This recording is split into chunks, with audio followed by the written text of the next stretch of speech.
Você já sentiu que começou uma coisa do jeito errado, mas só percebeu quando já estava no meio? Esse vídeo é para quem está começando na neuropsicopedagogia, mas quer começar do jeito certo.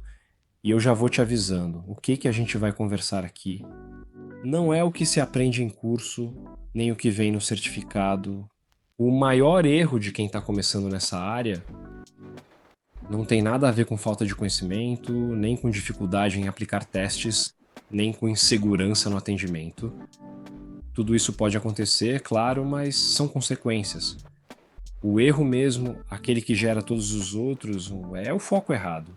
A pessoa entra achando que precisa saber tudo de técnica, que o valor dela está na quantidade de escalas que domina, nas ferramentas que conhece, no número de cursos que já fez. E olha, pode até ser importante, mas não é por aí que se começa. Antes de aplicar qualquer teste, antes de pensar em laudo ou relatório, você precisa saber escutar e precisa saber observar. Vou te contar uma história que acontece mais do que deveria. Aline, nome fictício, acabou de terminar a pós empolgada, cheia de planos, queria atender, queria ajudar, queria ser reconhecida.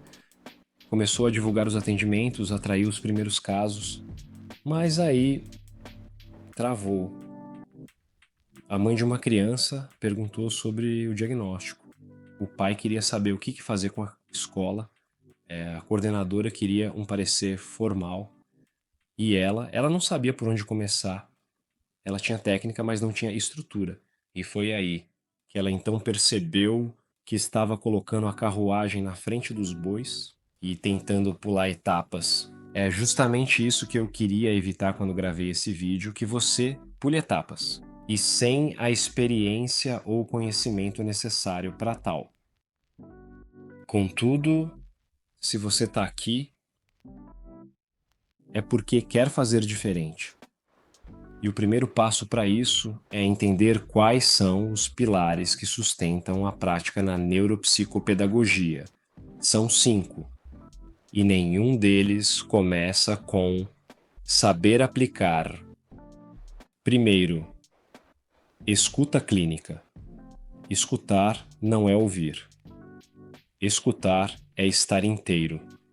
É acolher o que o outro diz e também o que ele não consegue dizer.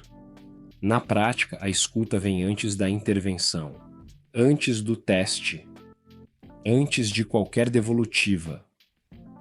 É ali, no modo como o sujeito conta sua história, no modo como ele silencia, hesita, olha, evita, que você entende o que realmente precisa ser feito.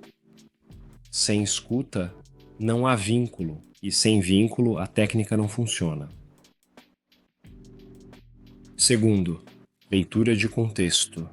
Cada caso é um universo. A criança não é só um número numa escala.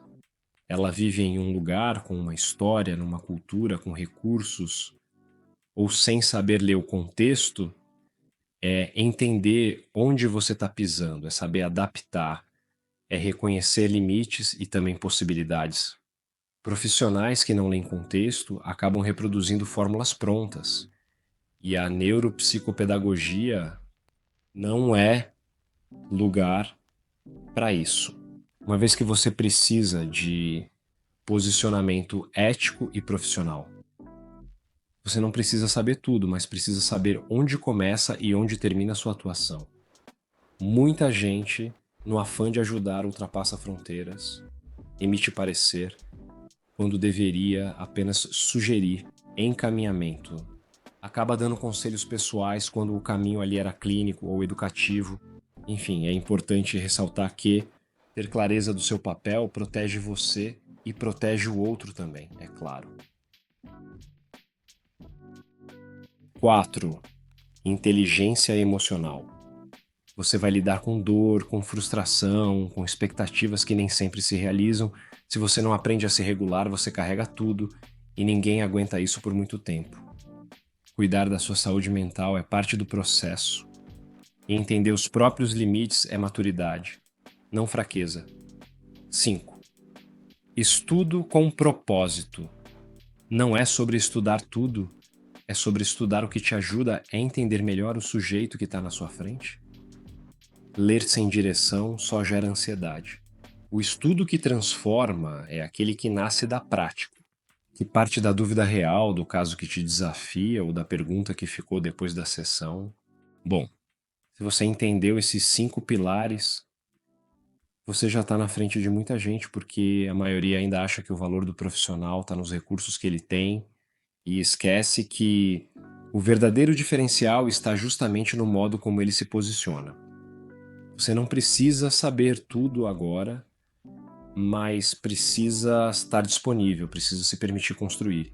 Essa profissão exige base, exige consistência e principalmente exige presença, pois nada acontece do dia para a noite. Bom, se esse vídeo te ajudou a clarear o caminho, se trouxe uma luz sobre o que você estava sentindo, mas não sabia explicar, então eu te convido a continuar essa conversa comigo lá no Instagram. É lá que eu compartilho os bastidores, os estudos de caso, os dilemas da prática, que é onde eu consigo estar mais perto, responder, ouvir, porque a neuropsicopedagogia não é só uma área, né? É uma forma de olhar para o outro, de ir além, sabe? De observar também a si mesmo. E se você quiser caminhar com mais verdade, com mais profundidade, eu tô lá todos os dias. Agora respira, se organiza e recomeça, mas recomeça do jeito certo.